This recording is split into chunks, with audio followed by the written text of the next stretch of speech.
ఉగాది మనందరం కూడా ప్రత్యేకమైనటువంటి గౌరవ ప్రతిపత్తులతో చేసుకునేటటువంటి పండగ ఈ ఉగాది పండగ. ఈ ఉగాదికే యుగాది అని ఒక పేరు ఉంది.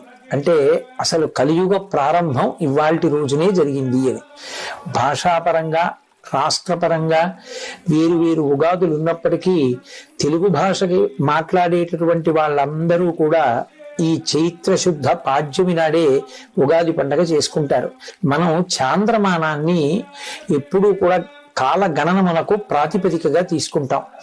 ఈ చాంద్రమానమునందు చైత్రమాసం మొట్టమొదటి మాసంగా స్వీకరింపబడుతుంది.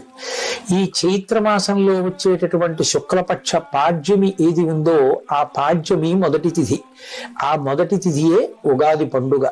ఈ ఉగాది పండుగ ఎలా నిర్వహించుకోవాలి అన్నదాన్ని శాస్త్రాలు స్పష్టంగా చెప్పాయి. ఉగాది